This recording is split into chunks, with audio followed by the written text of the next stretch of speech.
Hello, Divine Souls. Welcome to our show, Divine Soul Awakening. We are a group of psychics and spiritual mediums coming together to help everyone awaken, align with their higher selves and higher purpose while lifting up humanity. I am Rachel Sahwany, and I will be your co-host for today. In this week's episode, we are going to introduce you to the chakra system, which will be broken down into 3 episodes. So in this episode, we will be learning about the lower chakras, which include the root, the sacral, and solar plexus chakra. And we'll talk about what's important to know about each chakra and how they impact your energy, alignment, and healing process. So just to start, I'd like to give a brief overview of what the chakra system is and how it helps us. The chakra system serves as a rainbow bridge connecting us to Earth and the heavenly or higher dimensional realms. There are 7 main chakras. Each has its own color or frequency and purpose in helping our energy bodies store, receive, and transmit energy and information. Each chakra is a spinning wheel or energy portal that either opens and allows or closes and restricts the flow of energy in and out of our physical bodies. This flow of energy helps to balance our energetic system so that all of our parts operate in a way that supports our spiritual, mental, emotional, and physical health. So I'm by no means an expert on the chakra system, but I have studied it in college a little bit. I took a course in somatic psychology, which is all about the how our spiritual, mental, and emotional bodies affect our physical health and our overall mental health. So the chakras play an important role in that. And I'm just going to use a book that I studied in college that was really helpful for me to understand like all the chakras and how they work, and then how each functions individually. And I'll just show you guys that real quick here. This is the book I'm talking about. It's called Eastern Body, Western Mind, Psychology and the Chakra System as a Path to Self. And that's by Anodea Judith. And so we'll leave a link to this book in the descriptions box below if you're interested to learn more about that. But just going to start first with the root chakra. So I'll give a brief overview of that, and then we'll open it up to our panelists to talk a little bit more about that. So the root is... You want me to open the picture? Yeah. If you have one, that would be helpful.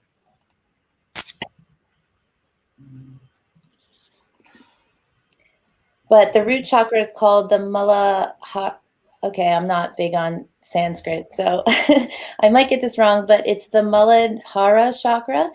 It's located in the base of the spine.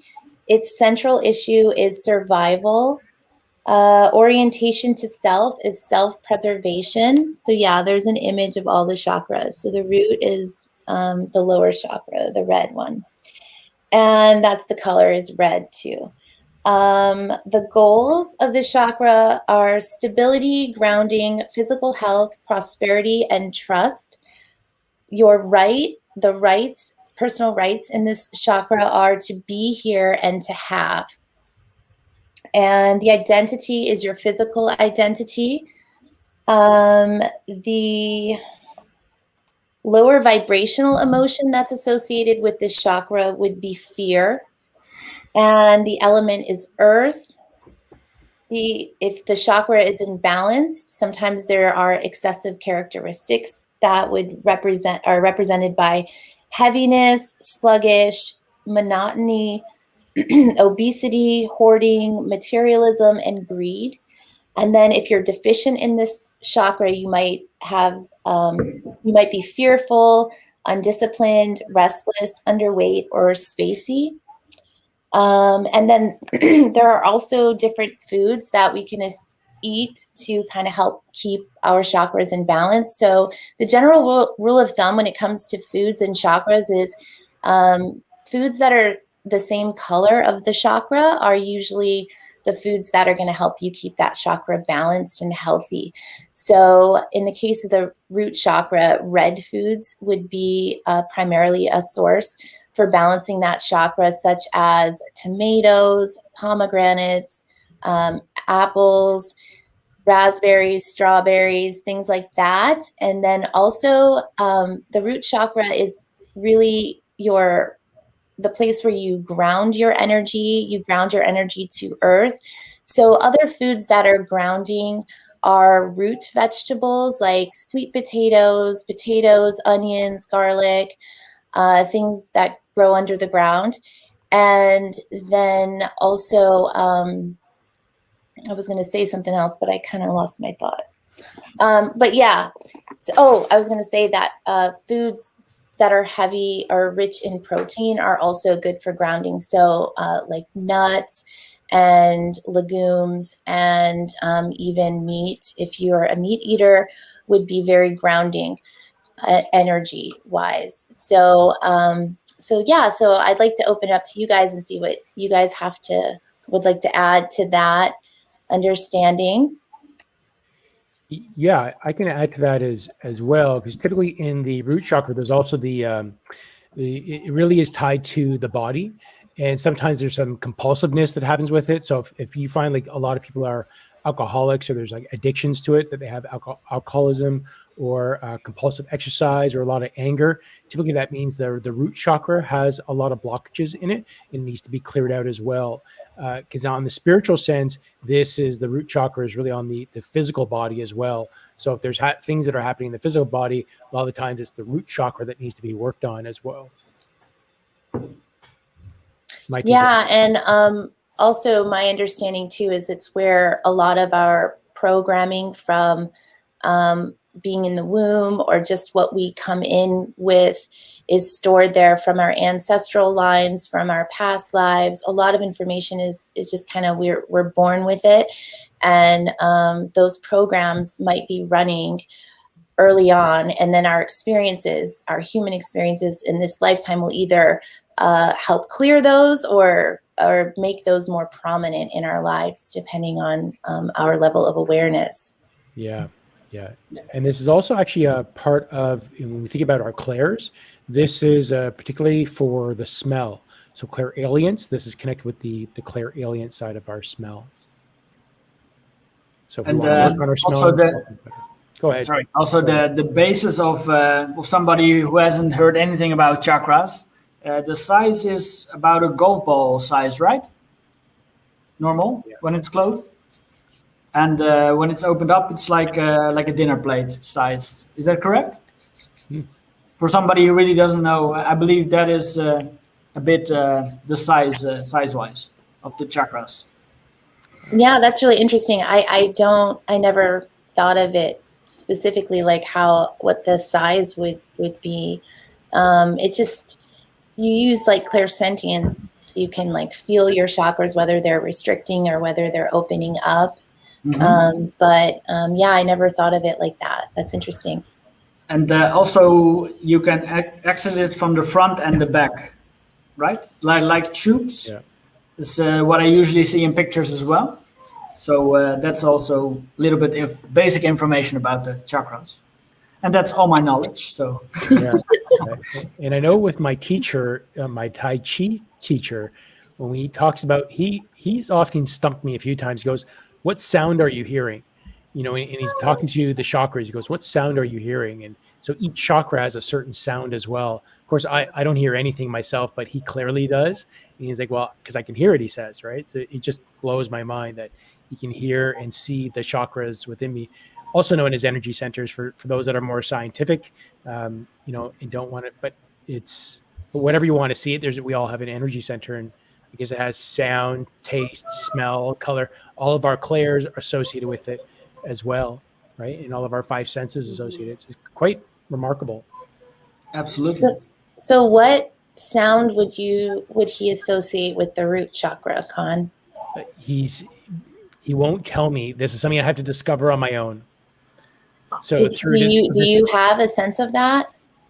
No, I don't. I will be I'm wondering because I have my drum or something. I want to see what you guys think. I get like a drum, like a like a drum. But there's also a sound like Om, but different. Mm-hmm. There are different sounds to it for every chakra. Yeah. Yeah. Sorry. So every chakra has its own frequency. Like color is a frequency, and so then there would be like a sound to that too. But what were you going to say, Desiree?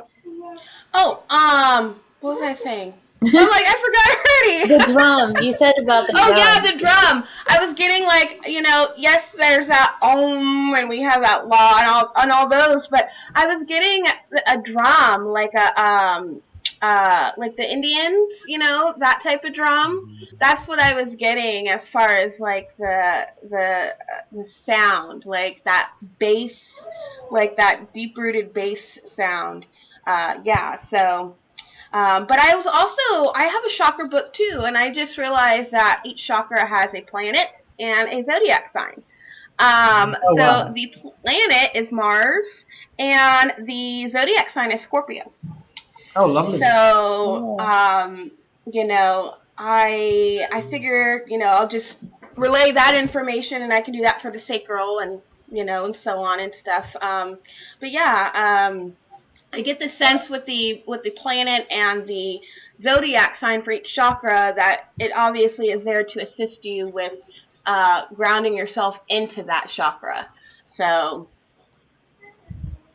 Yeah, that makes sense. But I also hear the drum with that. That was like the shamanic drumming kind of comes to mind with the root. And I've done some meditations with shamanic like meditations connecting to that aspect, and it is very root chakra. Like you feel like really connected to Mother Earth when you are doing any type of shamanic work. So I do feel like there might be an association there. Amazing. Kristie could probably talk on that. Our resident shaman. Well, what I was going to say is the quick, like a quick thing that's really easy to remember. You know how we do the do, re, mi, fa, so, la, ti, do. Okay, that coincides with your chakras as well. And that's a quick way to just like get a quick little alignment to just, because if you notice singers, they do that. They do the do, re, and not just for the throat and the voice, it's an alignment of the chakras as well, quick alignment. So it's interesting when you did that, when you did the do, re, mi, you could actually feel it in your body and feel how it was lower and it moved up. Yeah, absolutely. You can bring it up. So One Love 77 MD is asking, isn't it where the Kundalini serpent lays dormant? Would you say that working on the root chakra awakens the Kundalini energy to raise up? Any input on this? Thank you. Yeah, I remember when I used to do Kundalini work specifically, that's where we would start. So we would start with the root chakra, and we would build up a lot of energy there and then work up through all the systems. But even prior to, we would draw that energy up. So we would purposely do the breath.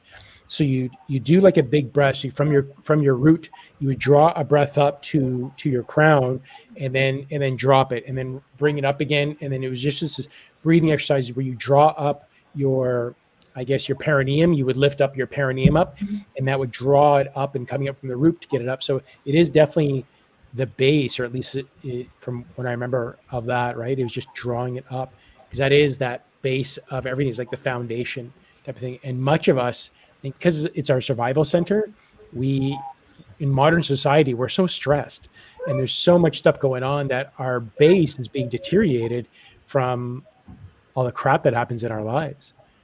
So I think, that's definitely an awakening to start there. And we've lost that over time. Right. Yeah, it feels like we're always in fight or flight mode these days. Yeah. With the incoming energies and stressors. I hope this answers your question. One Love. And the sun. I think it's time to move on to the next chakra.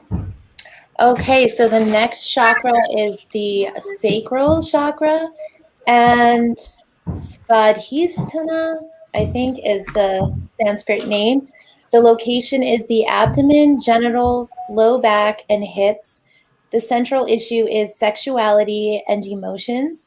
Orientation to self is self-gratification. Goals are fluidity, pleasure, healthy sexuality, and feeling. Rights are to feel, to want. Identity is emotional identity. The lower vibrational emotion is guilt. The element is water. Excessive characteristics are overly emotional, poor boundaries, sex addiction, obsessive attachments. Deficient characteristics are frigid, impotent, rigid, emotionally numb, fearful of pleasure. And foods associated with that would be, so the color is orange, as we see in the diagram. And foods associated with that chakra are those that are in that spectrum. So like sweet potatoes and oranges and carrots. That's, like I said, a general rule of how to balance your chakras with food. So anything else you guys like to add on that? Seems to be maybe a lot we could say on that. Yeah. So since this is a water sign, this should be connected to the water signs of, I guess, your astral chart as well, Desiree?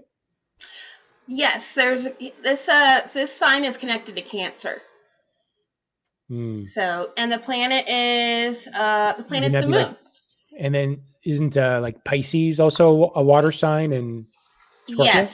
Yes. So I have a feeling that what this book says is that only Cancer is connected to it, but there are other water chakras, and I feel like maybe the heart and the upper chakra is considered the Pisces and Scorpio, because those are considered water signs. So, and water is connected to the moon. The moon is about emotions. So this is why it's very important to really, really work on your sacral chakra, because we hold emotions in the body, but primary is the sacral, right? And so it's really important to release attachments, those of you that are heard of cord cutting, cutting cords, things that you need to release and let go of. And because this is where your creativity comes from too. So if you guys are having problems creating, coming up with ideas, root chakra is very important to focus on, because the root and the sacral kind of overlap some there. And then also, we're going to get into the solar plexus too. That has a big effect on your sacral chakra as well, as far as how you create and how you act. So, but yes, so. Yeah, and just to piggyback off that, like, one way I look at the lower chakras is it's how we manifest in the physical dimension, like how we kind of bring that into the physical. So what we might be thinking about in our minds or upper chakras, we're actually manifesting through our lower chakras, bringing that energy into the physical. So the action that's required to manifest that. So the creativity aspect is really key to all of that. So how well is that creativity flowing? That seems to be a sacral chakra issue. Yes, and then with the root chakra, it all is. It's like how is your belief system around your stability in order to create, and then taking action on it. So yes, everything, it all goes together. It's hard to pick them apart, because they really do like work as a team. I mean, it's like that bridge effect. They're all, and you mentioned like overlapping, and I totally get that. Like, it's like they kind of overlap each other a little bit too, because they're all connected. And then Yele mentioned, how the energy travels in and out from front to back with our chakras, but also the energy travels vertically as well. So like we're pulling energy down through our crown, and it's coming all the way down, and then we're pulling energy up from the earth, and it's going straight up. So it's really like, a two-way process in that, and it's all working together as a cohesive expression. So any blocks in any areas are going to block the flow in the whole system. So yeah, we're looking at each chakra individually, but finding out how they all really support each other. And yeah. So it's interesting. Sorry, go ahead, Desiree. Oh, I was just going to say, and, it's really important to work on our lower chakras because the upper chakras can't work at their full capacity if our lower chakras are all over the place, and again, one way to determine is to really go within, or, if things aren't going your way outside of yourself with certain areas of your life, you can really go within and look at what chakra and things like that. So that leads into the addiction. So typically this is associated with the addiction of food or sugars in the body, alcohol, and relationships. So when we think about, eating our feelings on here, this then ties to eating, and it brings it into our tongue, which is in our clairs, it's our taste. So now our taste is affected by this, or our clair gustance. Beautiful. One Love is asking also yoga, qigong, and other meditative in movement are grounding, I believe, but maybe it helps the other chakras as well. Yep, for sure. I think so. It's like once you get one chakra going, it's like, yes, you can focus on the chakras, but it's like that, and we go back to the root chakra. It's like that, the primal chakra there is like what gets everything else going. So in a way, I do feel that it does help, all the other chakras. So I actually felt this last week. So I was working on the chakras and the root chakra. And as I saw when I was clearing out my root chakra, I found that it was like very, almost like clear soup, but it had bits and chunks in it. So once I released those chunks and then I went through my meditation process of going through each chakra, I actually experienced the Kundalini effect, where you had the induction field going up around the spine. So, and I felt like one single pole go up. And as I continued to do that, I began to start feeling the second pole and creating that double helix going up the spine. So I thought, but this is something I've been working on for like a decade at least, right? And it's only now that as I'm opening up my heart and becoming a little bit more free and accepting these things, it's clearing that much more faster and quicker now. And I'm experiencing it. It's really cool. Beautiful. I also found a picture of I will share it with the tones to use for each chakra. There we go.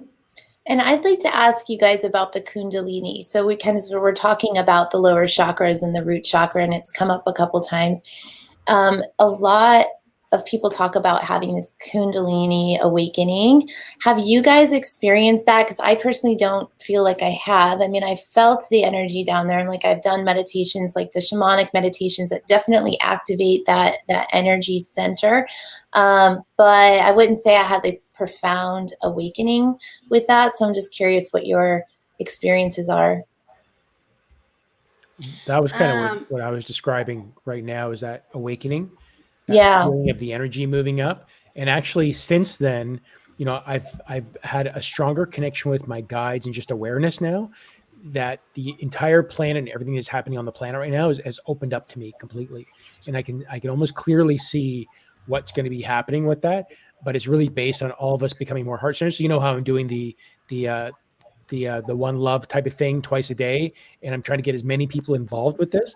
And it's because of this vibration of love that I'm so profoundly drawn to. And now I'm keep on getting downloads. As of last night, I'm getting these massive downloads to really get a massive movement on this, to get so many people involved and just getting ourselves into a state of love.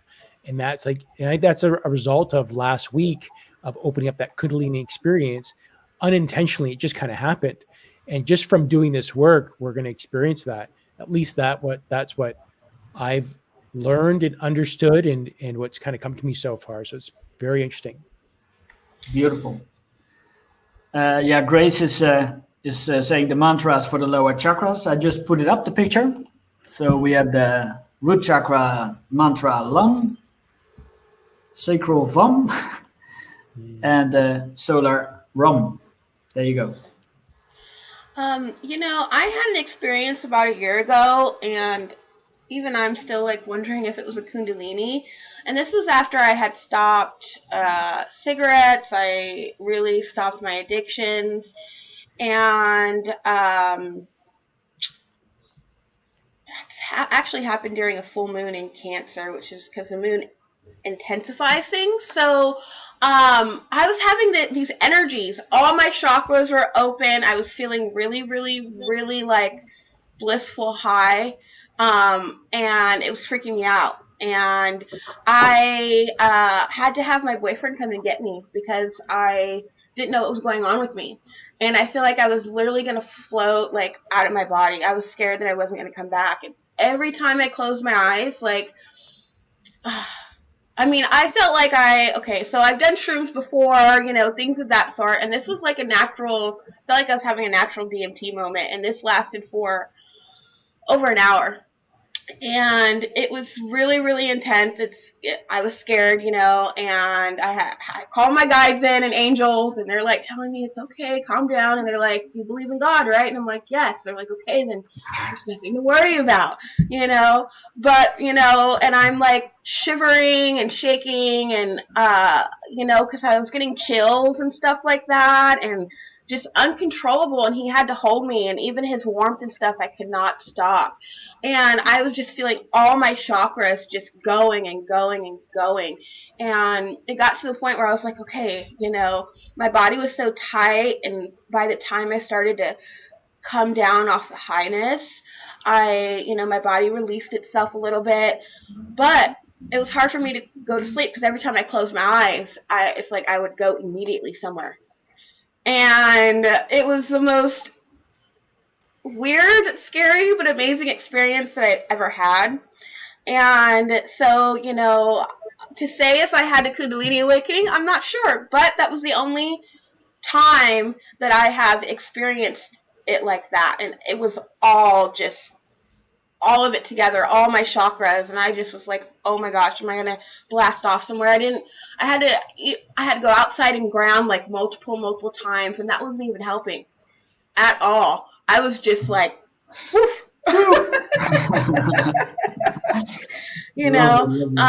But now, because I every once in a while I do get a little blissful here, blissful there. It does come and go. So now I've learned to really surrender to it and tap in and not be afraid, because with William's course, I did ask him, and he's like you were in the, I think he said, pardon me, was in the accessing the quantum field. And so with that energy, but with all my chakras going like that, that's what the only thing that can come to me is that. And to say we're all used to having or hearing, the Kundalini being like, oh my gosh, but to say it's not always like that. It can be a really, I don't want to say scared experience, but it can really like make you question like what is really going on within myself and around myself, especially when you're, really, really, really working on your chakras, and you are, the Kundalini happens regardless, it's going to happen regardless when you guys are working on your chakras. To say when is completely up to you and your body, but it's just, that was amazing. That was the most amazing experience, but scary at the same time. But, I had clarity about it, and now I'm like, oh, I wish I could experience that feeling again, which I can, but I have to really, work on it now. So. Amazing. Lovely. That's awesome. If you entered into that, would you have fear now? Do you think now you've experienced it, you probably entered in a much different state? Oh, yes. I'd be more surrendered to it and being like, okay, where are we going to go?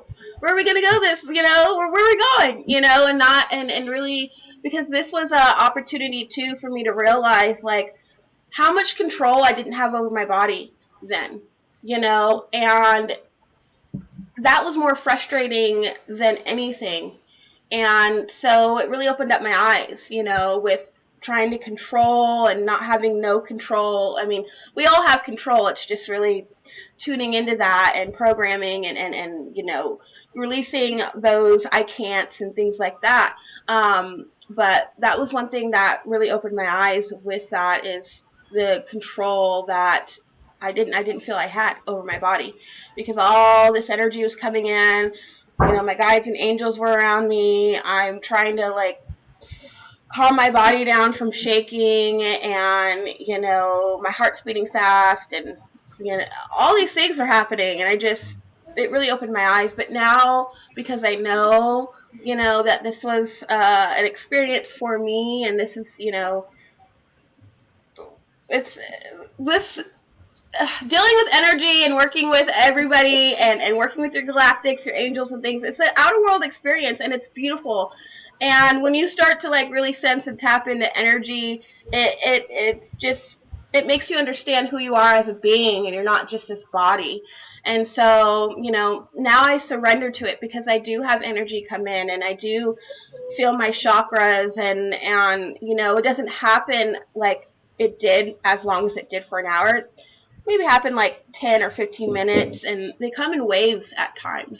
And so I go and I'm okay. And now I'm like trying to understand, now there's, you know, what messages are coming in, what information is coming in, things of that sort. So now it's more of a surrender, and I'm not fearful anymore, you know, because really there was nothing to be afraid of. It was just that ego sense of me that was just like, what is going on? You know, the other part of me is like understood, but you know, it was more of me trying to really control my ego. And that's where I had that more of the aha of like, okay, I need to really, you know, figure out the separateness between the ego and spirit, and really talk to my ego, and you know, really nurture and love my ego like a mother loves her child. So yeah. Beautiful. Right, I think it's time to go to the third chakra, the solar plexus. Yeah, and thanks for sharing that, Desiree. That's what I meant when I asked that question, was kind of too like, has anyone had a spontaneous Kundalini awakening? Because I've heard that happens, and some people say it lasts for days, and it is kind of like a what's happening to me right now kind of experience. Could be, it's good in the feeling, but it could go in a bad way too, because it's overwhelming to the system if you're not like consciously understanding what's happening or how to go with the flow of that. So thanks for sharing that. Yeah, let's move to the solar plexus. Manapura is the Sanskrit name. The color is yellow. So I think that's, Yelly has an image there. The central issue is power and will. So willpower. Orientation to self is self-definition, how you define yourself, your identity. Goals are vitality, spontaneity, strength of will, purpose, self-esteem. Rights are to act. Identity is your ego identity. The lower vibrational emotion is shame. The element is fire.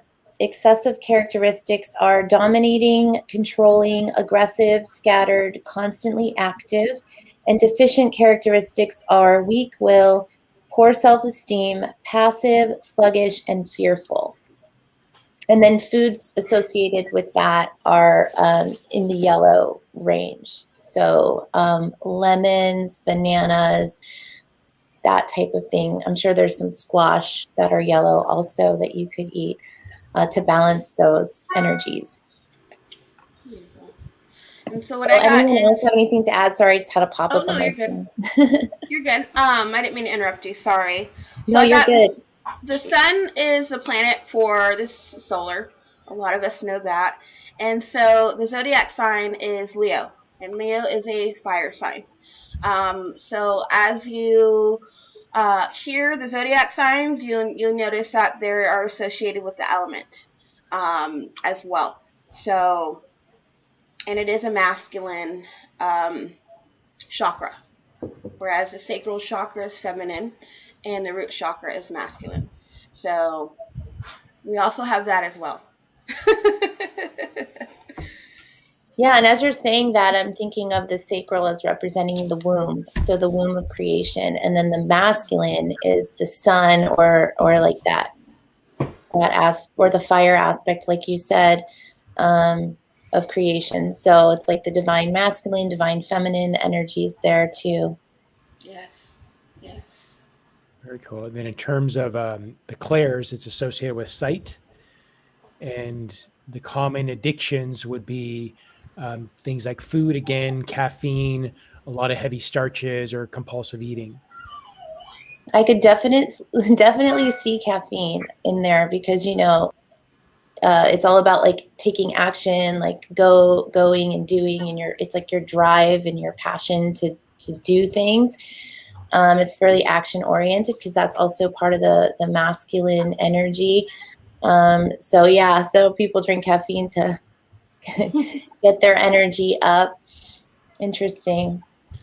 Yeah, the solar plexus is associated with like your personal power and your like mental abilities and the intellect. Also, self-discipline and your independence, stuff like that is associated with your solar plexus. Yeah. And confidence, and yes. Absolutely. Yeah. Do we have crystals that would be associated with it? Like, would it be like yellow crystals, like amber or citrine or something like that? Yeah, I think so. I think there are definitely, because the same thing with the concept with food, there's the colors of crystals. I didn't mention that, but that's definitely a common rule as well, like different, because there's people that do like chakra balancing with crystals, and you'll lay down and they'll put like different crystals on your chakras. And I don't know how that works, 'cause I've never done it before. But yeah. Citrine is one of them, Con. Yeah. So then if you were going to use crystals, how would you use it? For me? Yeah. So specifically to, let's say, open up the chakras or to clear them, how would you use a crystal in association with that? So I have, for example, like carnelian's really good for the root chakra. That's also good for the sacral. So I also have these little chakra actual they're the flat stones, crystal stones, and I have used them doing a chakra meditation. But I honestly prefer grabbing a crystal and working on each chakra individually, because for me, I know that it helps me focus on specific things rather than trying to align all them, and then something comes up, and then I still have to align all the others. But what I do is I normally go into a meditative state, and I bring in what crystal I need for that chakra, and I really tap into what chakra I'm working on, and if there's something that needs to be released, I will release it into the crystal. And then I'll also, once I release that emotion or those blocks or belief systems into that crystal, I'll then cleanse the crystal, charge the crystal, set the intention back in, and then I will work on realigning my chakra. So I do like a two-stage process with the alignment of each chakra. So I have a question. How do you guys know like your chakras are imbalanced? How do you sense or perceive that? Sometimes if I'm feeling certain pains in my body, I will tune into my chakras. Also, if I do pay attention to a lot outside of myself. So that's another way for me to understand what is going on within myself too. I dive deeper within myself now than going outside of myself, but I'm much more aware of the things that are out of balance outside of me, which allows me to go within and work on that specific chakra to balance that out, so that way I can reflect outside of me. So. Yeah, so it seems like certain themes that are associated with different chakras, like how strong do you feel in your power? Like how motivated are you? How is your creativity flowing? If you see like certain themes popping up, then it's a good idea that, I mean, it's a signal to you that there's something maybe in that chakra there's a block there, or there's some restriction. And yeah, so that's really interesting. And a lot of times it'll show up too as physical ailments, pain in certain areas of your body, even depression, anxiety, stuff like that, aggression, anger. That is usually some kind of telltale sign that there's blockages going on too. Desiree, was it you that said you can also use like a pendulum for testing? Yes, so you can use, you have crystals to use for tools, and you have pendulums. I actually have mine right here. So you can actually check your chakras with the pendulum, if you guys are open to using a pendulum. Now, how the pendulum wants to respond to you in each chakra, that is completely, entirely up to you, your energy, and what you get out of that. But you can hold your crystal or the pendulum up to each chakra. And what you can do is you can ask your pendulum, show me a balanced and show me an unbalanced. It's kind of like a yes or no. Mm-hmm. So that way when you're holding it up, it'll let you know what chakra is balanced and what chakra is not balanced. But pendulums are really good for seeing what chakra is balanced and what's not, and you'll be able to tell by the way the crystal either swings or bounces or things of that sort to know. So, but yeah, I guess you'd ask if it was like opened or closed or not. Yes, so that's something you can do as well. Mm-hmm.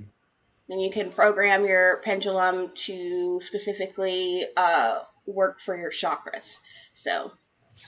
I know when I was in my 3D world, because it's fairly new that I've opened up to this, and even though there's martial arts is very much a spiritual practice for me, and that's what opened it, but I didn't really associate any of the energy centers or the chakras against the problems that would have my body. It's only now that I can look back and say, oh yeah, that was there, this and that. So maybe if I was more aware of it, or if I worked with someone that was aware of it, they'd be able to give me that clue back then to say, yeah, you have digestive issues because this is what's going on in your life, or you have these issues because of this. You want to fight and you're in fear because of these issues. And that it's only now that I'm more so sensitive in my body that when I put my mind into it, I can feel it and see whether it's open or not. But in the past, no way. And we're just talking like even just a few years ago that there's no way, even though I'm very much a deep martial artist and there's a lot of spiritualness to it, I still wouldn't have made the association with it unless someone told me. Absolutely. I think it's time to move on to the Q&A. You're muted there, Kristie. Sorry. I was just saying, Yelly, sorry. You had brought up the digestive issues, and at the lower chakras is a big thing on if your lower chakras are blocked. You have a lot of digestive issues. So you brought that up. So I just thought I'd mention that. Yeah, because I was probably like 50 pounds heavier. And this is before I did the juice cleanse and all the other things, and I got my body to a good state. But I was not a bad eater. I would eat healthy generally for the most part, but I would still have a huge amount of inflammation in my body. So I was like 30, 40 pounds heavier, and it was all inflammation, and it was all because the digestion wasn't working properly. Mm-hmm. And then again, it was a culmination of working on emotions, working on the diet, working on the body. It was like hitting all those things at the same time. That's finally clear up, and I just all this weight. So now I was saying this the other day that I don't eat a lot these days, but it's high vibrational foods that I'm eating. It's freshly squeezed juices in the morning. It's a lot of fruits and veg, and I'm plant-based now. And that alone, like I don't need to eat as much, but the inflammation out of the body completely gone. I mean, at nighttime, I would have to sleep on an ice pack because my back was just so hot and on fire. So I had these big, massive ice packs that I would have to sleep on. And I'd sleep downstairs on the couch because we'd have a leather couch. So I couldn't sleep in our traditional bed with my wife because the foam or the foam was just too hot. So I need, even with the cooling pads and all that, I needed an ice pack to sleep on. And Now that the body is clear and it's working, and that was largely part to nutrition and diet, it's a lot better. So, and that I go back to like thinking about all the people that are right now that are having such an effect with getting sick. So when they get sick, they just get hit so badly. It's like, well, what's going on with the body and the nutrition and the emotional part with it? It's all kind of the same thing. The effects that we have. At least that's what I think. I know. What do you guys think about that? Absolutely. Yeah, a lot of the doctors, aren't they're not trained to deal with the nutritional part of it and the emotional part. They don't even include that. So most people don't even associate their diet to have anything to do with what's going on with their bodies at all. It's like there's a disconnect there that's huge.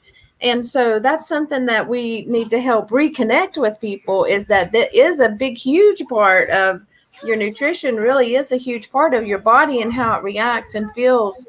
And so hopefully, if it just makes a difference for one person, they're like, oh, wow, I never thought of that, So, it makes, that's what, we're here for, to try to bring out this awareness and let people realize, oh, gosh, I never thought of that before. So. Yeah, Dr. Joe Dispenza brings that up in his stuff, how he says, when modern medicine first came, I think is it Descartes or Cartier? I think it was Descartes. And he went to, so he was going to study the body, and this is when the studying the body just began, and they went to the church, and the church was like, well, no, you can't do that. So they said, you know what, we'll take the body, you take the spiritual. Then there was a separation between the body and the emotion or the spiritual side of things, and that began that separation. This is like pretty much where we are today, that split off of being separated from the mind, body, and soul. Yeah, I think like the problem with science is the way they want to break it down. They want to like pull all the pieces out and study them individually, but you can't do that. Like you can do that to a certain degree, but then you have to see how it all works together. So that's really what holistic medicine is all about. So yeah, common sense would say what you eat and put into your body is what your body uses to create itself. So you better be mindful of what that food is and how that energy, because everything really is energy. So what energy are you giving your body? And if it's giving you back, what is it giving you back? Because it's going to show in your physical health and how you feel, if that's good for you or not. So yeah, the fact that the medical institutions that's not even part of a doctor's training is a little bit frightening.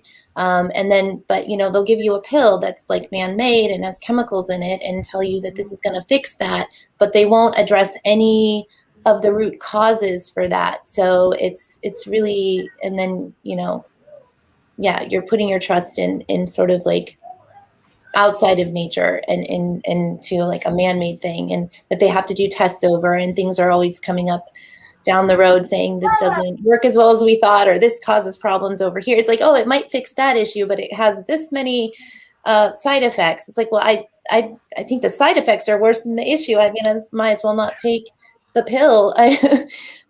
So that's just throwing that out there. But and I was going to say, oh, go ahead, Con. Nope. I was also going to say, when you were mentioning the nutrition, emotions, right? A lot of us aren't aware of that. We're putting in our body, like how we feel is what we're eating. So I just wanted to put that out too. A lot of us aren't, some of us aren't consciously aware of the reason why we're feeling icky and this and that is because we're actually feeling a certain way about ourselves, and then we're eating what we're feeling, and then, then it's just causing other problems, within the body where we do feel like we have to go to the doctor and this and that. So you can eat like a big vegetarian lasagna, which is all saucy and cheesy. It's vegetarian. It's supposed to be good for you. But that's still, you're just eating for the taste. It's not really satisfying the nutritional needs of the body. That should be addressed first. So it's okay to have that, but have a piece, but then 51% of your plate should be fresh raw vegetables, a salad, something fresh, alive in there, to really get the nutrient. And the first step, and when we think about iceberg lettuce, that is really water. It's not really nutrition. That's really just fiber, and it's water in the system, which isn't bad. It's better than eating a slice of pizza. But if you're going to have that slice of pizza, have a big salad with it and have the pizza with it. It's not about eliminating saying I'm never going to eat this again. No, have it, enjoy it, but just balance it out. Have that piece of cake, but don't eat an entire cake. Maybe share a cake with somebody, even with the coffee. If you're going to have coffee, you're trying to get a coffee, share it with your partner or a friend. Like, you don't get a large, a super extra large, get a medium, get a small. It's all about finding that, because we constantly learn to eat for the taste, and it's not really for the balance and what's good for the body, right? What would you do for your child or pet? You're not going to feed your child or pet pizza all the time. You're going to give it something healthy. Yeah, and just listening to the body and sensing when your body is full, like what that feels like, and not just keep eating for the taste. That came to mind too. I think it's just a society thing, how we've been kind of programmed. Oh, for sure. Yeah. That was definitely a big problem, eating for the taste, for sure. Like, and when you tie it back to emotions and the chakras, the lower chakras, it all makes sense now. But back then, when you're not awake and you just don't know any better, or you're just first learning about this stuff, and it's like, and you're resistant to it, and it's just all kind of tomfoolery. At least that it was for me. It's like, well, what are you talking about, chakras? Like, what do you mean this? What do you mean that? Like, there's no association. But until you actually start doing the work, and bit by bit, those layers come off, and then you have these aha moments. Absolutely. Beautiful. All right, let's go to the Q&A. We have a question from Nicole. I've been extremely tired, dizzy, headaches, and lower back pain that I can't work out. Are my chakras out of whack? Well, it's that possibly could be, but also we have had a lot of solar flares coming in, and a lot of energetic changes in the atmosphere lately. And anytime we have that coming in, it automatically will affect our bodies. It just happens that we don't choose to let it happen or not. The energy just will go through us, and it causes these type of symptoms. A lot of people call them ascension symptoms, but tiredness, dizziness, headaches, some weird aches and pains is a lot of what has been happening lately, and that very well could be what is causing some of this for you. Absolutely. Yeah, and I've heard like one way to know if it's truly an ascension symptom is to try grounding, more grounding, and if it seems to lessen or dissipate the symptom, then it might be ascension related. And drink plenty of water, also very important. Always. So for those who don't know, for the ascension, the energy is coming in. You can check the Schumann resonance. I don't know if anyone, if you don't know about that, I'll post it in the chat, a link to it. That's where you can check it. And you can see if there are strong energies coming in. There you go. And Rachel, I agree with you with the grounding. What I was getting for Nicole is they're showing me energy coming in, and it's stopping like right at where her lower back is, and it needs to be completely all the way grounded down. And that's what I was seeing for you, Nicole. So yeah, and I'm picking up some emotional stuff that's going on there as well, and definitely tied to the chakras and getting yourself into the more heart-centered state and lifting yourself up, but also looking into the emotions that are there and drawing some of that out. Yeah, I feel neat. It's really interesting what you guys said about the ascension, because I don't really think I experience ascension symptoms, but I'm constantly drinking water, and I pretty much live on grounding mats all the time, or I'm outside, and I guess that must make a difference. That's a great tip. Thanks, Yelly and Rachel. Yeah, and I'll just say, like, I have noticed these energy really intensely lately, and I started just naturally gravitating to, like, I have a horse and I love to spend time at the barn. So I've been naturally gravitating to do that more. But man, when I spend like an hour there, even if it's just like cleaning a stall or doing like work, I just notice this peaceful feeling like all throughout my day. It's like I'm aware that things are shifting and changing really fast and energy is coming at me fast, but I can hold that peaceful state.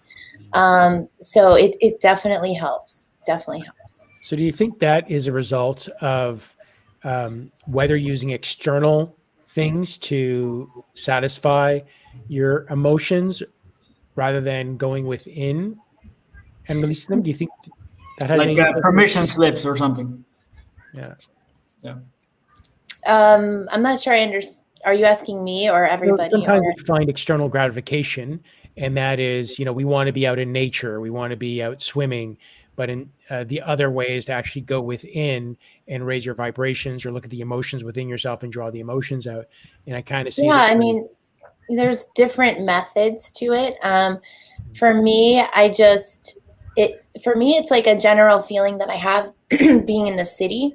When I'm in the city, I feel the collective energy. I feel the pulse of the city. And it's not necessarily coming from me. So I'm aware that it's not necessarily coming from me. So that's kind of what I'm trying to say. So like, I mean, obviously, like if you're in the city and you drive outside of the city and you get into a rural area, you're going to notice a difference in your energy.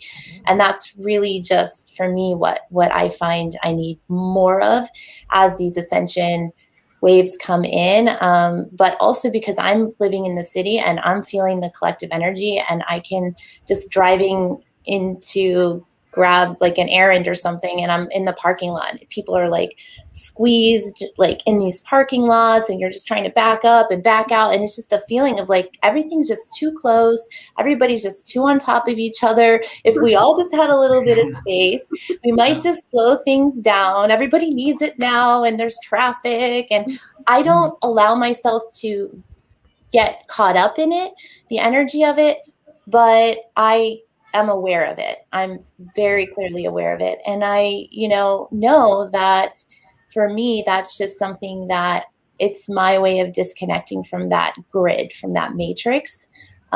Just being in a place that energy isn't so intense. For me, I get to kind of get a break from it. It's like, a bit of a release there. But yeah, I mean, if there's something going on within, like if that didn't help me, then I would say, okay, well, maybe it's something else. Maybe I need to look more closely at that, go within and see what the cause is. It's interesting to say that because, William Michael Forbes, he lives downtown Toronto, and it's very, very busy, very congested, and it's a concrete jungle. So when he was away up north, and him and Norma, they were in God's land, God's country, just nice, free, open. And then when they came back, he says, I could smell, like it was just such a disgusting smell. He goes, he says I could smell the fear. And I found that was like so interesting that you could smell the fear. Like, wow. Yeah. I can totally relate to that. And Kristie, you're in the country, so you're living it up. Out there. Yeah, thank God.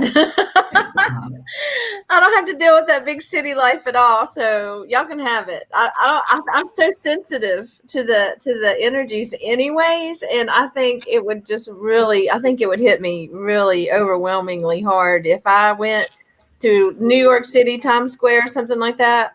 I just wouldn't be able to function, I don't think. So how about when you go into town?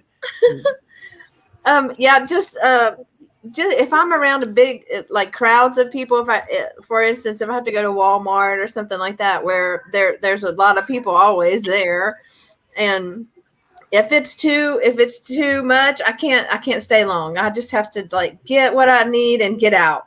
I have to, even if I'm just like trying to put blinders on, just that's what I have to do. I'm just like, even with the advertisement, I'm like, I can't handle all this energy coming at me. Stimulation. It is. And if you put your protection bubbles, you do whatever. It's just like, okay, I just got it. It's like, it's exhausting. It's like Absolutely. just sucks everything out of me. It's like I can feel it. It's like, okay, I've had enough of this. Yeah, it's like shopping at Christmas time. Yeah. You know, Yeah. if you had to go in any of the malls or whatnot, that is just the worst feeling ever. You know, Oh, at it's least So- back the then, we had to anxiety, go and in the mall. everybody's just like, "What do I get?" And there's lines. Oh, Yeah, Yeah, yeah. I know. I remember I even wouldn't being as a say- teenager, you know, wandering the malls as a teenager and looking to get something. It was what you were supposed to do. You hang out with your friends at the mall and Yeah. go Christmas shopping. But it was horrible. It was so horrible. Absolutely. So if there are people who have more questions, please let us know in chat, and we'll put it up. And I was going to say, so I used to live out in the country, and the country's like 30 minutes away from where I am now. I go out there almost every other weekend because that's where my boyfriend lives. And I can definitely tell the difference coming into town. You know, it's a lot more peaceful out in the country than coming into town, and I'm starting to realize now that I'm like, I kind of prefer out in the out in the country, and I don't go out much. So you know, and it's not that I don't want to. It's just there's a lot going on, you know, and the city's just energy is completely different, as you guys know. So I normally stay in my house, or I'll go walk to the park and get as much, you know, nature as I can. That is in this city. But you know, it's interesting because there is the countryside, then there's a little city, then there's a country, then there's a little city, then there's then there's a country. So where I live, it's all separated out into like 30 to 40 minute intervals of city, country, city, country, city, country. So, but yes, I can definitely tell the difference. And every time I come back, I'm just like, I love my house. So I love coming back to it. At the same time, just like, it's just a lot of noise, you know, and it's not just about the noise that the city brings. It's that extra noise, you know, that energy, that noisiness with that energy. So yeah, I think in a couple months or so, I'll probably be back out in the country. Now, Yella, you live near the water, don't you? Like, are you in a city area or are you more rural? Yeah, so I live in The Hague, the Netherlands, and it's like 30 minutes from the sea, the North Sea. So yeah, I've pretty much everything around over here. I have a forest nearby as well, which I go to daily. So it's really lovely. That's fine, but there are other aspects, of course, which you all mentioned. It's the same over here with all the energies and things going on. So for sure. Yeah. And then how about the wintertime? What do you do for winter? Well, the forest still there, of course, but you know, Your climate you get the winter and it gets colder though, doesn't it? Oh yeah, for sure. But it's usually more in January that it gets really colder. But yeah, you just ground against a tree and things like that, you know. So that's still up. You just don't walk barefoot in the snow or something. But yeah, that works perfectly. And I have my grounding mat, of course, for inside, so that works well. Let's see. My Tai Chi teacher, he walks barefoot in the snow. He generates heat. He's like Wim Hof. You were like the Iceman, yeah. But he's such a higher level of that no external energy or anything. You see him just stand there and no problem. Like he constantly wears just these loose fitting, a very thin linen type pant and maybe a jacket, but he really wears it more for fashion type of things. Like, oh, I like it, so I want to wear it, but he doesn't need it. It's just uncanny the control that he has over his body. Amazing. Yeah, if you're already being noticed when you walk barefoot on the grass over here, so imagine would walk in the snow. I think that would draw a lot of attention. Let's see. Want to move so much as my vibration no longer resonates with New York City. There you go. Yeah, I think a lot of us are feeling might feel the draw to move, like since these energies are increasing, and I've noticed myself So wanting to spend more time with my horse and stuff like that, but also being drawn to go on out of the city a lot. So we travel up north. So I live in Phoenix, Arizona, and Phoenix is just, woo, everybody's moving here right now. So it was pretty big. We have a lot, we're spread out. But at the same time, where I'm living is like really centrally located. So there's just been like a plethora of high rises that have just been built up across the street. Like I don't even recognize like the blocks around me anymore. There's just buildings going up faster than I can count. I live by Arizona State University. So there's a university there. So a lot of people, it's a hub. But I live next to the airport too. So but anyways, I'm just feeling the draw to go out up north, and it's a totally different climate up there, which is also nice because it's very hot out here too. It's like over 100 degrees right now, but near like the Grand Canyon, it's called a place called Williams, but it's a very small town, but yet it's a touristy town, so it's really got a nice vibe up there. But it's just like we're going there like every weekend, and we're looking to buy maybe a second house up there.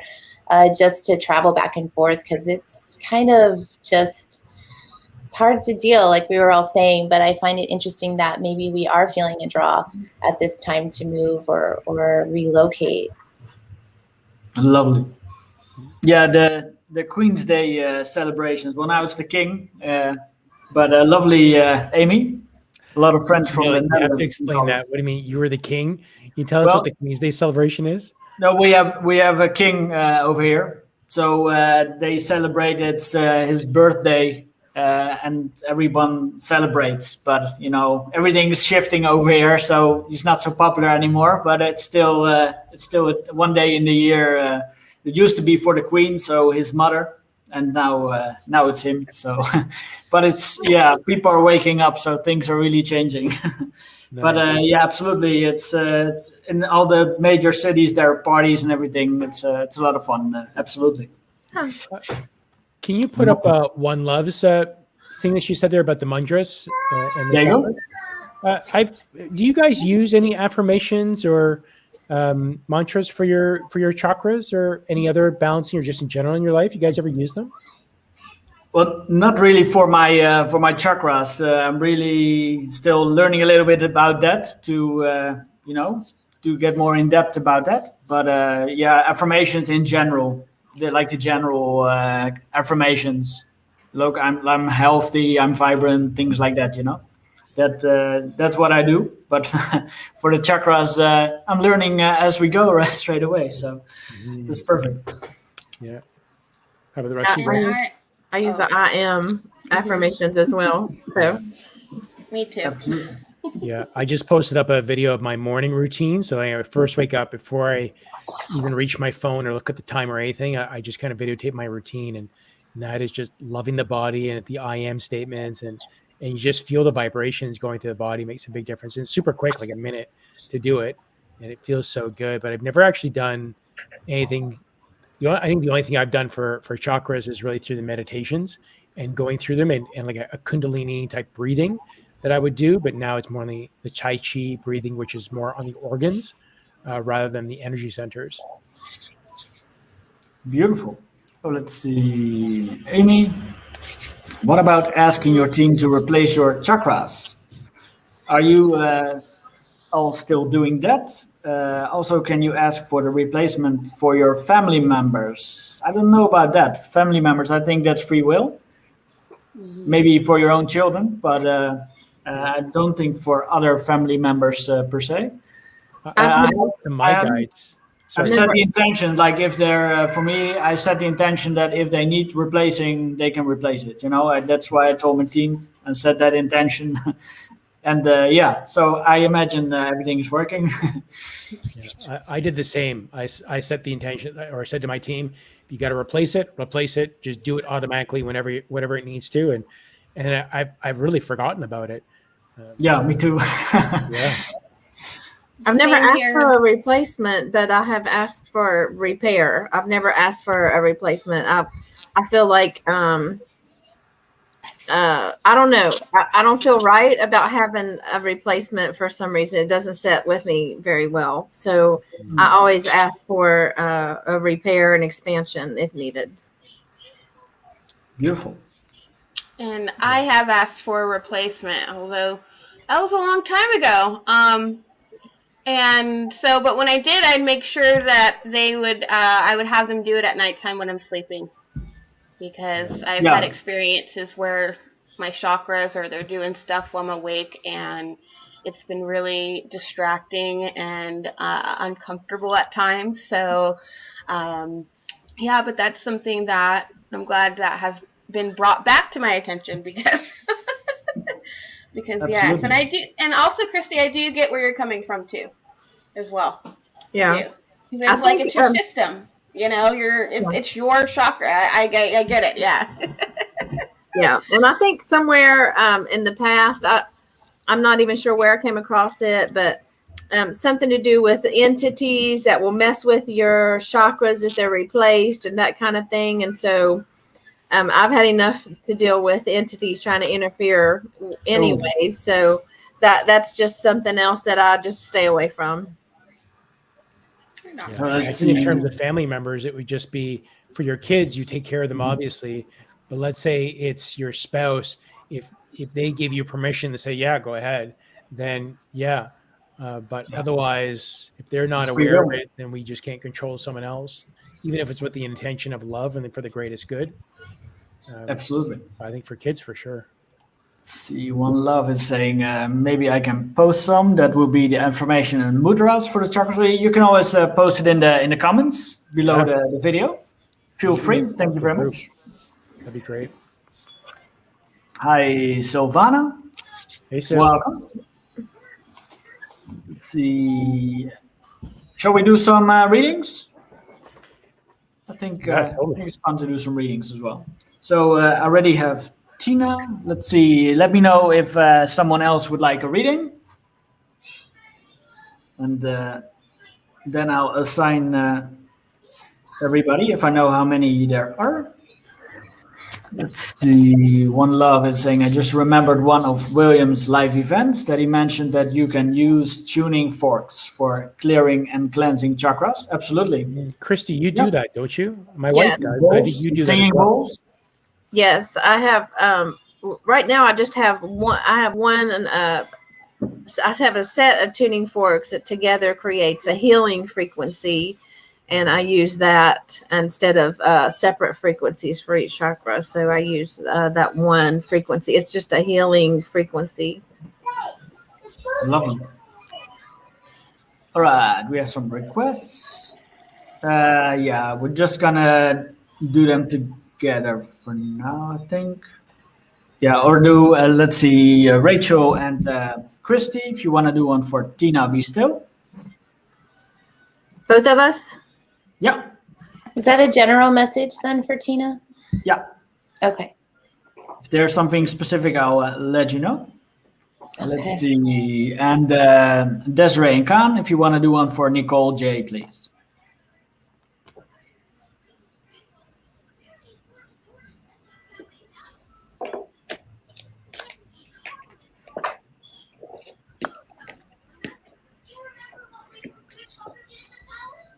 I'm ready for Nicole.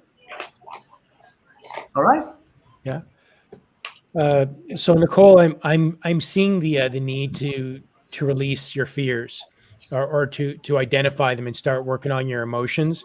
You know how to do the work, but it's time to actually look into yourself and begin to observe the fears that are within your system, because it's. And I'm being tied. This is really tied to the issues that you're having in your body as well. These emotions there, and you have the skills and the resources to know how to do this now, and to continue with that. And if anything, I might suggest that you look at taking William's 102 course if you haven't done it, or do a refresher on that, because that's all about getting into the stillness, replacing, and then manifesting. Or you can go to my channel and go through the beginner's intuition development course, go through stage 2. And it's just like a quick little horrible summary of that. It's good for the people that need it, but you would benefit definitely from going directly to William on that one. But that's what I'm getting. Beautiful. And then Desiree for Nicole. So immediately when I tapped in, it's interesting that you say that, Con, because that's what I was getting as well. I was getting like there's this energy of feeling stuck, like having a hard time moving forward. And so exactly what Con's saying, right? Going within and releasing these blocks as well. So when I pulled a card, the Hungry Ghost came out, and it talks about obsessions, scarcity, consciousness, and attachment. Okay. See if you can see that there. All right. So again, right? Really going within yourself and releasing what's not serving you. I just get like there's certain emotions that you've been really putting your energy into that's not allowing you to move forward, but they want you to like really look deeper into that and seeing where this is coming from and release this. So I really hope this helps. So just the same as Con, that's what I was getting with just releasing, because I feel that you feel stuck in moving forward, whether that be creating something or just in life in general. So working on that root chakra is what I'm getting as well. There you go, Nicole. And then we have for Tina. For Tina, I pulled Charity, which is prayer and contemplation. It says, connect with heaven, ask and you shall receive. So the sense is like, I see them like drawing you up to connect with the higher dimension more often. And I'm hearing the word clearly. So I feel like there might be an issue of clarity around maybe you are connecting with them, but maybe you're wanting clarification on the messages that you are receiving. So they're wanting you to ask for clarification, and they're also emphasizing going within for clarification. So asking yourself, how does that message resonate with you? Yeah, they're showing like putting the pieces together. It feels like you are getting some of the pieces of the messages and you're just seeing how they all fit in a way that aligns with your higher self. But they keep highlighting the word clarity. So I feel like this is a time where you're either seeking clarity from your guides, or they're wanting you to seek clarity from them, or you're getting the message, but you're needing to take a little bit more time for yourself to really see the whole message, what the whole truth in that message is for you. So hope that helps. Beautiful. Kristie? Tina, right away, I'm hearing stand up and be confident. That was like it was something really important they wanted to get through to you. And I pulled a couple of cards from the Archangel Michael deck, and I got, this is your life's purpose. So there's something that you've been contemplating or trying to move towards, something that you feel like you're pulled towards, but maybe you're feeling a little unsure about it. And they're trying to let you push you a little bit and be like, it's okay, go for it. Stop your hesitation and just flow with it, because you know what you're doing, and it's something that will come naturally for you.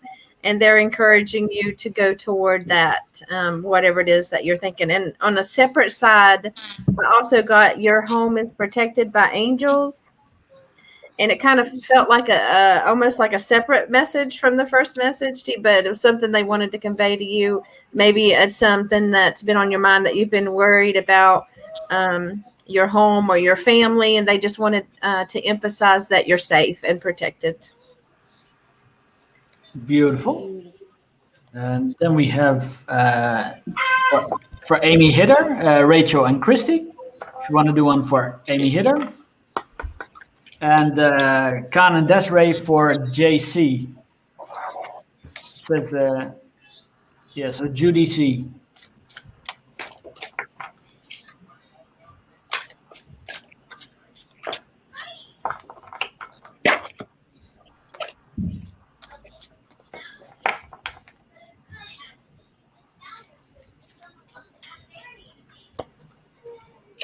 I can start I doing can go Judy. Go ahead. Sorry, I go was ahead. going to say, I can go with Amy. I was just looking at the cards and smiling because I know a little bit about Amy, but Mother Mary came up for you, Amy, and Archangel Michael. So I already know that you have a strong connection with Mother Mary just from, knowing you from mediumship courses and what you've shared. The message on the card is love and peace, but I'm just going to tune into them because I feel like they're probably two of your main guides anyways. So let me see what they want to share. I feel like there's just an emphasis right off the bat of like you just being very connected to your heart right now. It feels like you are, well, I know a little bit about you too, but it feels like you really are truly speaking your truth and sharing your truth and connecting with your truth and your light. So they're just proud of you for doing that. They're proud of you for being more yourself, like you're showing your authentic side of yourself, your true self, and learning to be vulnerable in your expression of your truth and your light. And Archangel Michael's just showing that he's guarding and protecting you. Like he's I feel like there might be some energies coming that are trying to creep in, but he's keeping them out, like maybe darker energies. I don't know if there's people around you that are maybe going through darker times, or if you're just picking up more on different energies, but he's emphasizing that with me now, that he's kind of shielding you from any kind of outside energies that are creeping around. And then Mother Mary, I'm going to see if she wants to share anything more specific. Just that she loves you and she honors you, and she loves working with you as one of your main guides. I feel like she's really supporting you in your process, and I'm getting a lot of vibrations coming in on that. It's just like, I just want to smile because it's so warm and loving, her feelings towards you. Wow. Okay. Yeah. The feels are coming in. I'm sorry. It's just getting emotional because she's really, really giving me a lot of love for you right now. So, no, she's just proud of you. She's just proud of you. And she's like, of course I would come through for you today. So I really hope that helps and resonates with you, Amy. Thank you. Beautiful. Kristie. Amy, I also pulled out of the Archangel Michael deck, and I guess I'm the confidence bringer today because this one says, have confidence. So the angels are coming through today, having me to like boost everybody up and be like, it's okay, you can do this. And so he is like all for you standing up and just being yourself. And because I think you're feeling like you might be pulled in some different directions, and that you're not really sure about yourself. But what they're telling me is you just be you. Don't worry about all that other existential stuff on the outside. It doesn't matter. Because once you're authentically you, then it just feels right. And that's just what you're supposed to be doing, is just be you. So have confidence in that, and don't waver in that. Beautiful. Rachel, if you want to do next one for Silvana Martel. May I get any messages from my friend Lucy for her kids and husband, please? And Kristie, if you want to do one for One Love 77 MD. Okay. And then we're going to JC, Khan, Desiree. Who would like to start? Go ahead, D. You're muted, dear. You're muted. There we go. There you go. Hi, Judy. So when I tapped into your energy, I got a huge heart expansion, and I get this sense of like this new energy coming in for you, like this huge change, huge shift. Kind of like how we go into, what is it, winter into springtime. So it's like this spring energy I'm feeling with you right now. I really get the sense of when I pulled this card talks about transformation, intuition, and being patient. All right, the Swan Queen. And again, like you're going through a huge transformation, and what I'm getting is you can actually feel this. All right, and Spirit wants you to trust this process. Okay, this is something that you've been waiting on for quite some time. You've taken action on it, and now you're starting to feel this new energy come in. All right, and this new energy is not just about the change around you, but mostly with the change within is what you're feeling with this new energy. And so just trust your intuition and know that you're on the right path. All right, and really just go with the flow. All right, go with the flow. But I just get this sense of joy right now within you because there's this like energy you're feeling, like this sense of new. So I really hope this resonates. Beautiful. Kan? Yeah, and I really don't have to add anything to that because I got that immediate feeling as well that Nicole got, that Desiree got, and it's the same thing. But what I will want to do is just address Nicole because I don't want you leaving here feeling stuck. So if we can just kind of bring up Nicole there, her last thing, she's working on this for 2 years and it feels like throwing the towel.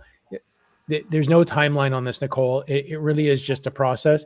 Please just continue doing it because I get also that you're close, but the idea is that you're holding on to this fear and you're holding on to the blockages so much that's why it's not going to go away because you're holding on to it. That's all you can think about is the blockage. So instead of thinking about the blockage, think about the release, the feel, how good you're going to feel with everything open up, how good you feel with your stomach working so great. Switch your thinking to the feelings of how good you're going to feel rather than how it's staying there, because that's all you're doing. You're just holding on to it. You're not letting it fly away. So I'll leave it there.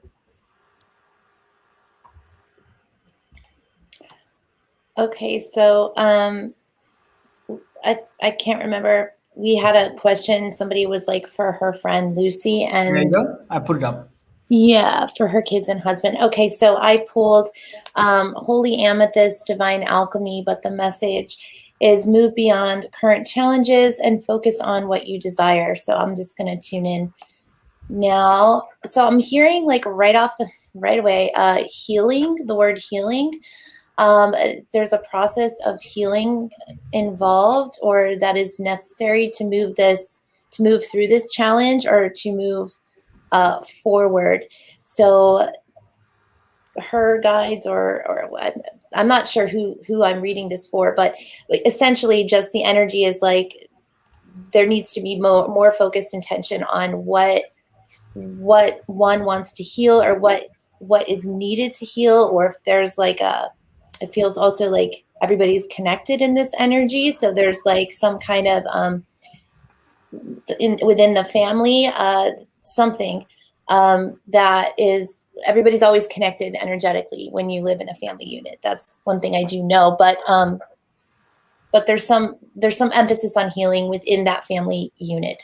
So they're drawing a focused attention. They're wanting you to draw focused attention upon those issues, those deeper wounds or traumas or issues that are coming to the surface through the experiences, the challenges that you might be experiencing within your family dynamic that want to be healed, that want to be revealed, they're saying, and healed.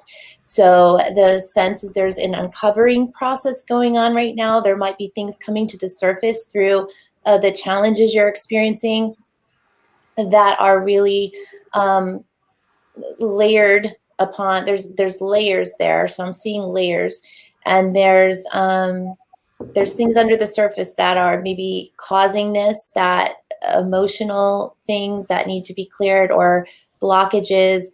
It's just restricting the flow of energy between the family dynamic, and there's just blocks coming up that might show up in some of the challenges, and maybe in communication or relational challenges. But the emphasis, the overall arch or theme is of healing. So whatever you feel tuned to healing or focus or feel a draw to focus on in whatever resonates for you. But yeah, that's what I'm seeing.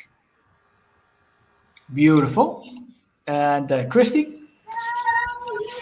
Yes, I had a message for One Love, and I pulled a card out of Oracle of the Angels deck and got positive intention. And I've been drawn to just read what it says in the book here. So everything that happens to you and everything that comes to you in life is the result of an intention. A seed is planted at some point in the past that is now coming to fruition. Be conscious of the seeds you are planting today with your thoughts, energy, and actions to ensure that your dreams and desires can become reality tomorrow. Remember, we reap what we sow. And some intentional statement is, I am aware of all that I create around me. I abundantly fill my life with light and love. From all the seeds of light I sow, I will harvest the greatest richness. Beautiful. Let's see. All right, so it's time. So now we're gonna switch it over to Rachel for the closing message. So I'd just like to thank everybody for joining us today, and to please don't forget to like the video and subscribe to our YouTube channels, as it helps us to reach more people who need to hear this message. And also I'd like to, before we go, well, first I'd like to say that if you wish to get into contact with any one of us or would need further information, how you can connect with us, all of our contact information is in the description box below. And then I'd like to ask anybody here who might have any upcoming events coming up you'd like to share. Kristie? I don't have anything. Nope. Desiree? Yes, I do my weekend and weekly and weekend collective readings on my Facebook page, Intuitive Guidance with Desiree Nicole, along with my YouTube channel. You can find me there, the same, Intuitive Guidance with Desiree Nicole. So, Thank you. Yay. And Con? Yeah, so I, at 12 noon and 12 midnight, I just spend 5 minutes of going into heart coherence and connecting up. I have such a big drive to get more people connected with this. There's a massive push on the planet to heal not only ourselves, but to heal Gaia. And we really need to get the global vibrations up. So please join me on that. And if not, do it on your own. Just spend a few minutes. What I found is holding and sustaining that. The other thing is on Friday, every Friday, so this Friday, 12 noon, I'll be channeling Eric and friends to answer all of your questions and messages. So please join me on Friday. And I just posted a new video on emotional releasing, what my morning routine. And I'm now going to work on, so starting probably next week, I'm going to do active emotional releasing practice sessions that we can all just kind of go in and do it together. And I'll bring people on that want to go live and go through it together. And it's just a practice for all of us to actively release emotions from the body, which is really needed. Yes. So, Awesome. That's Beautiful. awesome, Mom. Yeah, that's definitely great. That's good that you can bring people on too to practice. So I love that. And Yele, anything with you? Nope. Back next week. Okay, yes. Come back next week for sure. We will cover the heart chakra next week. And the week after that, we'll go into the upper chakras. But just to add, I host a live event on Thursdays at 1 p.m. Mountain Standard Time, which is 4 p.m. Eastern Daylight Time. And it is all about the Ascended Masters. So it's hosted on my it's hosted live on my private Facebook group page, which is called Intuitive Soul Rising. And we basically just practice sensing energies and channeling different Ascended Masters each week. I also on my YouTube post videos of like channeled messages from different guides that I will always share there. And that's it for now. So thank you all again for joining us today. We will see you next time. Bye. Take care, everybody. Have a great day. Love you guys.